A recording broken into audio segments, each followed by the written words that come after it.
Hi ಎಲ್ಲರಿಗೂ ನಮಸ್ಕಾರ. ಏನು ನೋಡ್ತಾ ಇದ್ದೀರಾ ಹೇಳಿ? ಎಸ್, ಕ್ಯಾಪ್ಸಿಕಮ್ ದೊಡ್ಡ ಮೆಣಸಿನ್ಕಾಯಿ ಅಂತ ಹೇಳ್ತೀವಿ. ಅದರದ್ದು ಸಿಂಪಲ್ಲಾಗಿ ಪಲ್ಯ ಮಾಡೋಣ ಅಂಥೇಳಿ ಒಂದು 4-5 ಕ್ಯಾಪ್ಸಿಕಮ್ನ ತೊಳೆದು ಹೆಚ್ಚಿಟ್ಕೊಂಡಿದ್ದೀನಿ. ಜೊತೆಗೆ ಒಂದು ಈರುಳ್ಳಿ ಇದೆ, ಕರಿಬೇವಿದೆ, ಕೊತ್ತಂಬರಿ ಇದೆ, ಮತ್ತು ಇದು ಖಾರ ಇಲ್ಲ. ಇದು ದೊಡ್ಡ ಮೆಣಸಿನ್ಕಾಯಿ ಹೆಚ್ಚು ಖಾರ ಇಲ್ಲ, ಹಾಗಾಗಿ ಹುಳಿ ಬದಲು ನಾನೇನು ಮಾಡಿದ್ದೀನಿ, ಇಲ್ಲಿ ಒಂದು ಟೊಮೊಟೊ ಹಣ್ಣನ್ನು ಹೆಚ್ಚಿಟ್ಕೊಂಡಿದ್ದೀನಿ. ಒಗ್ಗರಣೆಗೆ ಸಾಸಿವೆ ಜೀರಿಗೆ ಇದೆ, ಮತ್ತು ರುಚಿಗೆ ತಕ್ಕಷ್ಟು ಉಪ್ಪು ಇದೆ, ಅಚ್ಚ ಖಾರದ ಪುಡಿ, ಧನಿಯಾ ಪುಡಿ, ಗರಂ ಮಸಾಲ ಮತ್ತು ಬೆಲ್ಲದ ಪೌಡರ್ ಇಟ್ಕೊಂಡಿದ್ದೀನಿ. ಹೌದಾ, ಮಾಡೋ ವಿಧಾನ ನೋಡೋಣ. ಇವಾಗ ಗ್ಯಾಸ್ ಮೇಲೆ ಎಣ್ಣೆ ಕಾಯಿಲಿ ಇಟ್ಟಿದ್ದೀನಿ. 1 ಸ್ಪೂನ್ ಎಣ್ಣೆ ಚೆನ್ನಾಗಿ ಕಾದ್ಮೇಲೆ ಪ್ರತಿ ಸಲ ಹೆಂಗೆ ಮಾಡ್ತೇವಲ್ಲ ನಾವು ಪಲ್ಯ ಸಿಂಪಲ್ಲಾಗಿನ ಮಾಡ್ಬೋದು, ಗ್ರೇವಿ ಹಾಕಿ ಮಾಡ್ಬೋದು. ಹೌದಾ, ಸಾಸಿವೆ ಜೀರಿಗೆ ಚೆನ್ನಾಗಿ ಚಟಪಟ ಸಿಡಿದ ಮೇಲೆ ಹೆಚ್ಚಿಟ್ಕೊಂಡಿರೋ ಈರುಳ್ಳಿ, ಕರಿಬೇವನ್ನು ಹಾಕ್ತಾಯಿದ್ದೀನಿ.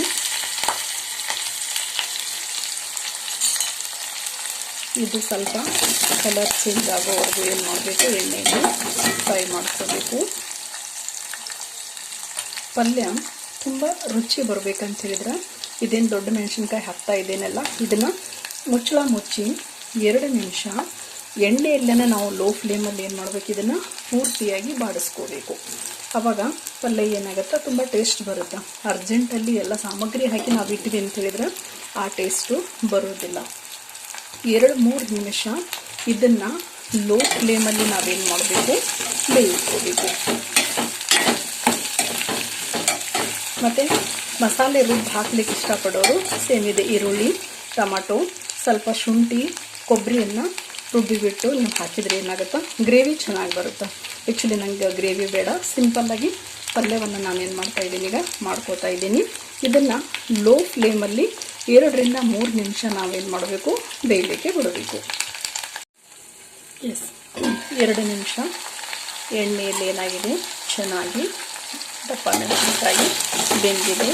ಇವಾಗ ನಾನು ಹೆಚ್ಚಿಟ್ಕೊಂಡಿರೋ ಟೊಮೆಟೊ ಹಣ್ಣನ್ನು ಸೇರಿಸ್ತಾ ಇದ್ದೀನಿ.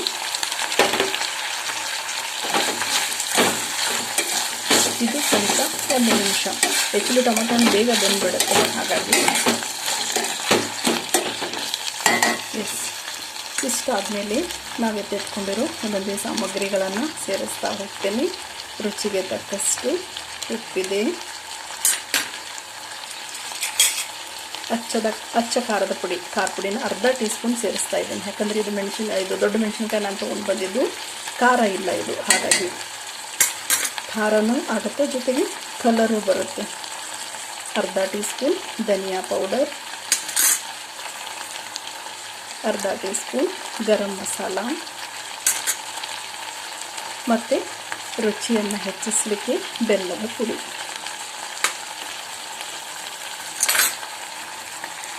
ಎಲ್ಲವನ್ನು ಕ್ಲೀನಾಗಿ ಮಿಕ್ಸ್ ಮಾಡಿ 1-2 ನಿಮಿಷ ಬಿಟ್ಟು ನಾವು ಇದಕ್ಕೆ ಅಗತ್ಯ ಇರುವಷ್ಟು ಏನು ಮಾಡಬೇಕು, ನೀರನ್ನು ಸೇರಿಸಬೇಕು. ಇದೇನೆಲ್ಲ ಸಾಮಗ್ರಿ ಹಾಕಿದ್ನೆಲ್ಲ ಅದನ್ನೇ ಈರುಳ್ಳಿ ಟೊಮೆಟೊ ಹಾಕಿ ನಾವು ಮಿಕ್ಸಿಯಲ್ಲಿ ರುಬ್ಬಿಬಿಟ್ರೆ ಗ್ರೇವಿನೂ ತುಂಬ ಚೆನ್ನಾಗಿರುತ್ತೆ. ಆ ಥರ ಮಸಾಲೆ ರುಬ್ಬಿ ಮಾಡೋದನ್ನು ಏನು ಮಾಡೋಣ, ಒಂದ್ಸಲ ಟ್ರೈ ಮಾಡೋಣ. ಓಕೆ, ಎಸ್, ಇವಾಗ ಇದಕ್ಕೆ ಅಗತ್ಯ ಇರುವಷ್ಟು ನೀರನ್ನು ಸೇರಿಸ್ಬಿಟ್ಟು ಮತ್ತೆ ಮುಚ್ಚಳ ಮುಚ್ಚಿ ನಾನೇನು ಮಾಡ್ತೀನಿ, 2 ನಿಮಿಷ ಇದನ್ನು ಲೋ ಫ್ಲೇಮಲ್ಲಿ ಬೇಯಿಸ್ಕೊತೀನಿ.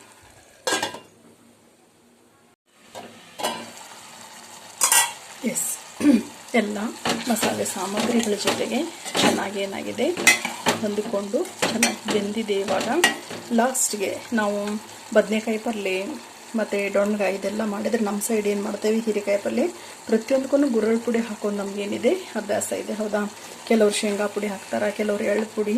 ನಾನಂತೂ ಕಂಪಲ್ಸರಿ ಗುರಳ್ ಪುಡಿಯನ್ನು ಹಾಕ್ತೀನಿ. ಲಾಸ್ಟಿಗೆ ಗುರಳ್ ಪುಡಿಯನ್ನು ಇಲ್ಲೇ ಸೇರಿಸ್ತಾ ಇದ್ದೀನಿ.